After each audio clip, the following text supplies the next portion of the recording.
इकडे अंजली दमानिया यांच्या पाठोपाठ सुरेश धस यांनी देखील कृषी घोटाळ्यावरती मुंडेंच्या विरोधात आक्रमक भूमिका घेतलेली आहे। मागणी नसताना देखील युरिया खरेदी करण्यात आल्याचा दावा देखील सुरेश धस यांनी केलेला आहे। हे आरोप करतानाच कृषी विभागातील रेड कार्ड देखील सुरेश धस यांनी वाचून दाखवलं। हे सर्व आरोप करताना सुरेश धस यांनी पहिल्यांदाच धनंजय मुंडेंच्या राजीनाम्याची सुद्धा मागणी केलेली आहे।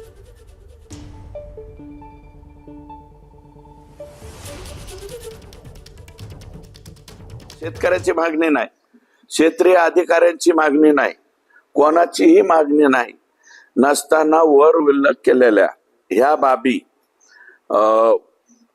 देण्याचा निर्णय 6 मार्च 2024 ला माननीय मंत्री कृषी यांनी घेतला।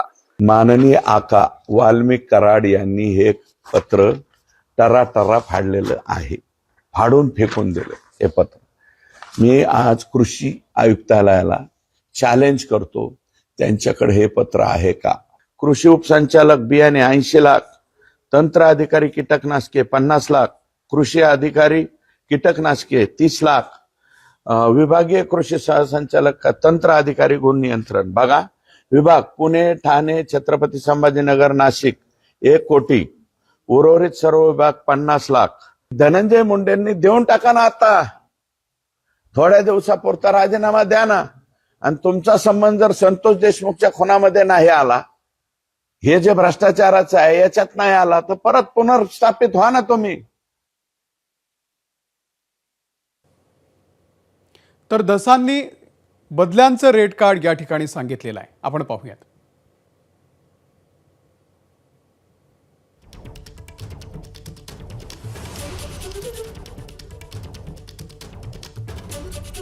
कृषी सहायकाची बदली करायची असेल तर 60,000 रुपये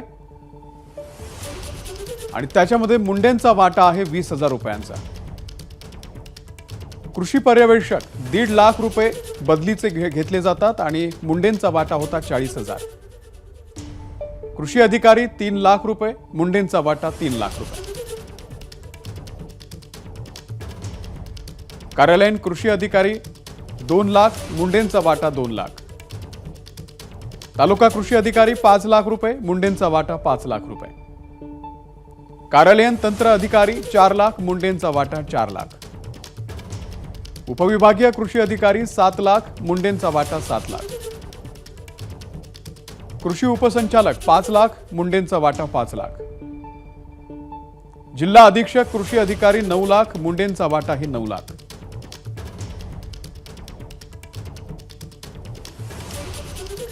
आणि या संदर्भातले अपडेट देण्यासाठी आपण थेट जाऊयात गोविंद शेळके यांच्याकडे। गोविंद, एकीकडे आज मनोज जरांगे मसाजोग गावच्या दौऱ्यावरती आहेत। 25 तारखेला जे आंदोलन होणार आहे त्या संदर्भात ते गावकऱ्यांसोबत संवाद साधणार आहेत, आपली भूमिका मांडणार आहेत। दुसरीकडे सुरेश धस यांनी धनंजय मुंडे यांच्या राजीनाम्याची आता मागणी केलेली आहे। कसं बघायचं आता हे सगळं प्रकरण? निश्चितपणे मनोज जरांगे पाटील यांचा आजचा मसाजोगचा जो दौरा आहे तो महत्त्वाचा आहे आणि तो यासाठी आहे की याच मसाजोगच्या नागरिकांनी यापूर्वी सुद्धा एकदा एक आंदोलन केलं होतं। त्या आंदोलनाचा उद्रेक झाला आणि त्यानंतरच वाल्मिक कराडवरती मकोका अंतर्गत कारवाई झाली होते। म्हणून त्या पार्श्वभूमीवरती 25 तारखेचं अल्टिमेटम मसाजोगच्या नागरिकांनी दिलं आहे, ज्यांचं असं म्हणणं आहे की संतोष देशमुख हत्या प्रकरणामध्ये ज्या 2-4 गोष्टीची मागणी सातत्याने गावकरी करतायत त्याची परिपूर्तता जर नाही झाली 25 तारखेपर्यंत तर अन्नत्याग आंदोलनाला आम्ही सुरुवात करू, अशी घोषणा यापूर्वी मसाजोगच्या नागरिकांनी केली आहे। त्यांची प्रमुख मागणी आहे की कृषा आंध्रे याला अटक केली पाहिजे।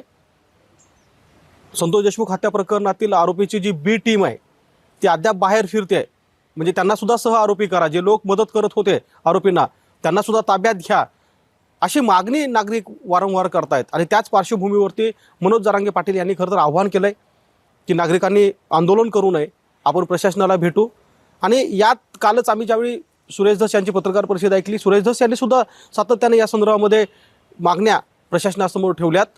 अगदी संतोष देशमुख हत्या प्रकरणातील जे आरोपी आहेत आणि त्या आरोपीचे साथ देणारे इतर आरोपी जे आज बाहेर फिरतायत त्यांच्यावर वेगळ्या स्वरूपाचा मकोका दाखल होऊ शकतो का, असं सुद्धा स्वतः सुरेश धस यांचं म्हणणं आहे। कारण जे मुख्य आरोपी आहेत त्यांच्यावरती कारवाई सुरू आहे, मकोका अंतर्गत कारवाई सुरू आहे, तपास चालू आहे. मात्र जे बाहेर लोक फिरतायत, ज्यांनी आरोपींना पळून जाण्यामध्ये मदत केली होती, पैसे दिले होते, गाड्या दिल्या होत्या, त्यांना सुद्धा वेगळ्या गुन्ह्यामध्ये कलमाखाली ताब्यात घेता येऊ शकतं का, अशी मागणी काल सुरेश धस यांनी केली. त्यामुळं आज मनोज जरांगे पाटील हे गावकऱ्यासोबत नेमके काय चर्चा करतात, यासोबतच संतोष देशमुख यांच्या कुटुंबियांशी सुद्धा कोणत्या स्वरूपाची बातचीत करतात हे पाहणं महत्त्वाचं ठरणार आहे. एबीपी माझा, उघडा डोळे बघा नीट.